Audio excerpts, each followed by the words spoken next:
Atenção, está no ar a Rádio Libertadora. Começa agora o Hoje na História de Ópera Mundi.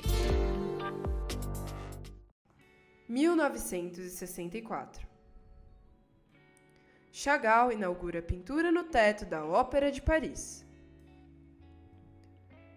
A Ópera de Paris apresenta, em 23 de setembro de 1964, um deslumbrante novo teto, pintado como oferecimento pelo artista belorrusso Marc Chagall, que passou grande parte de sua vida na França. O teto era característico das obras-primas de Chagall, infantil em sua aparente simplicidade, embora luminoso pelas cores e evocativo do mundo de sonhos e do subconsciente. Chagall nasceu em Vitebsk, no Império Russo, em 1887.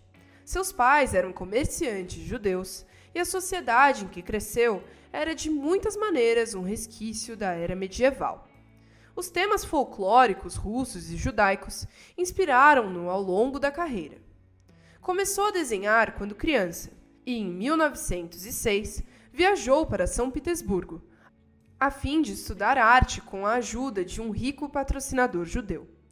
Em 1910, foi enviado a Paris, resgatando-o do que poderia ser uma carreira confinada à arte folclórica. Em Paris, centro da arte ocidental da época, foi recebido por artistas de vanguarda que o encorajaram a explorar as aparentes tendências irracionais de sua arte. Trabalhos criativos como Eu e Meu Vilarejo, de 1911, despertaram amplo entusiasmo nos críticos de arte. Seus quadros, produzidos com técnicas distintas, mostravam um mundo fantástico, em que pessoas, animais e outros elementos figurativos eram reunidos em cores brilhantes e pouco usuais, parecendo dançar e flutuar pela tela. Teve sua primeira exposição individual em Berlim, no ano de 1914, e com a eclosão da Primeira Guerra Mundial, acabou retido na Rússia durante sua visita a Vitebsk. Recebeu de bom grado a Revolução Bolchevique de 1917, que propiciou plena cidadania aos judeus russos e trouxe o reconhecimento oficial de Chagall e sua arte. Foi designado comissário para a arte na região de Vitebsk e ajudou a criar um museu e uma academia de arte. Todavia, logo depois se frustrou com as querelas a respeito de problemas estéticos e, em 1922, abandonou a Rússia soviética. Foi recebido como um ídolo pelos surrealistas, que viam na pintura de Chagall em Paris, visto pela janela de 1913, um importante precursor de sua própria arte racional e sonhadora. Valeu-se da xilografia para ilustrações especiais de Almas Mortas de Nikolai Gogol, Fábulas de La Fontaine e da Bíblia. Em 1941, ele e sua mulher fugiram da Paris ocupada pelos nazistas para os Estados Unidos e passaram a viver em Nova York durante 7 anos. O pessimismo induzido pela guerra e a tristeza pela morte da esposa influíram muito em sua arte, como se pôde ver em Crucificação Amarela, de 1943, e Em Volta dela, de 1945. Ainda em 1945, desenhou os cenários e os figurinos da produção nova-iorquina de O Pássaro de Fogo, de Igor Stravinsky. Em 1946, abriu-se uma exposição retrospectiva de Chagall no Museu de Arte Moderna de Nova York.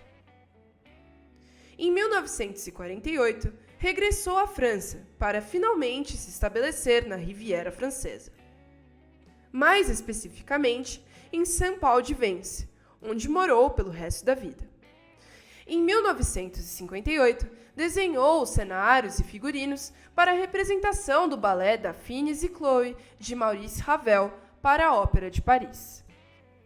Após ter visto o trabalho do artista em Daphnis e Chloé, André Malraux, ministro da Cultura francês, encomendou-lhe a pintura do novo teto da Ópera de Paris.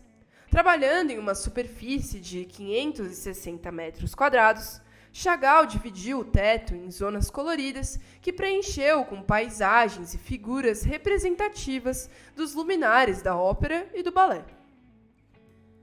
O teto foi desvelado em 23 de setembro de 1964, durante uma apresentação de Daphnis e Chloe. Em 1966, como um presente para a cidade que o abrigou durante a Segunda Guerra Mundial, pintou 2 vastos murais para New York Metropolitan Opera House. Em 1977, a França homenageou Chagall com uma grandiosa exibição retrospectiva no Museu do Louvre.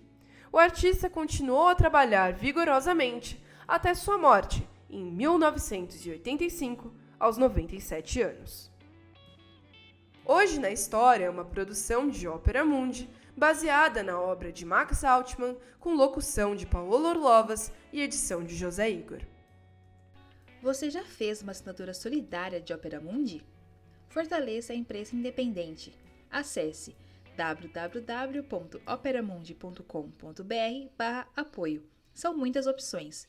Você também pode fazer um Pix usando a chave apoie@operamundi.com.br. Obrigada!